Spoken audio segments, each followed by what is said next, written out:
Hi guys! Ayan, nakapaglinis na kami dito sa bahay and lutuin ko na yung carbonara. Natin na lang namin si tita at yung mga pinsan ko. And then yung pasta pala naluto ko na kanina. Ayan, ito yung pasta. And ayan, meron pa dito. Ayan, ito yung mga ingredients ko ng carbonara. Ayan, madali lang naman siya gawin. Ayan.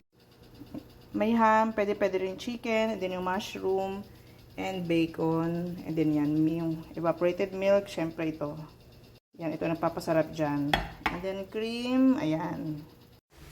Siyempre, unahin natin yung bacon. Gagamitin natin yung oil nito. Doon tayo mag-saute later. Until natin ma-render yung fat hanggang maluto yung bacon since ito yung magiging topping sa atin later sa carbonara. Naman yan lutuin. Ayan. Pag ganyan na siya, natin yung bacon and yung oil, babawasan ko yan kasi sobrang dami. Diyan ko isasaute yung onion. Ayan. So, white onion yung gagamitin natin hanggang, ayan, kapag maamoy nyo na siya, fragrant na siya, maamoy na, lagay nyo na yung mushroom. Pinat ko lang na maliit yung mushroom kasi akala ko dalawa yung nabili kong can. And then, next natin yung ham. Pwede nyo gamitin dito yung shredded chicken. Since wala ng time, so ham na lang yung ginamit ko. And, dali naman lutuin yan. And then, after that, lalagyan na natin yung cream.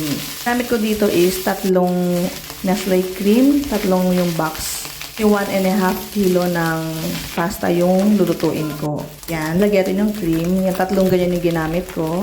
So, itong carbonara recipe ko, medyo gastos siya compared sa pag gumawa ka ng red spaghetti. Since ito yung mga green ingredients na ginagamit ko. Pero for sure, masarap yan. And then yan, lagyan natin yung evaporated milk. Yan, ginamit ko dito yung Alaska Evaporada. Pero pwede nyo rin gamitin dyan any evaporated milk. Yan, since nagtitipid tayo, yan, gagamitin natin. Isang Alaska, parang nasa 58 pesos siya. And then, lagyan na ng chicken broth. Chicken cubes, ayan. Yung isa, pwede na yan para lang magkalasa siya. And then, ito yung secret ko, lagyan ng Campbell's na cream of mushroom. Actually, any mushroom soup or cream of mushroom pwede nyo gamitin. Ito lang ginagamit ko si Campbell kasi hindi siya maalat and masarap talaga siyang gamitin. Kadagdag din siya, nakakalapot siya ng sauce and then salt and pepper to taste. Once na kumulo na yan, yan, pwede na yan. Masarap na yan, guys. Yan na lang siya. Pag hinalo nyo siya sa pasta, gamitin nyo siya ng Parmesan cheese or any cheese of your choice. So, yun lang. Yan yung way ko ng carbonara ko. Forget to follow for more and thank you for watching.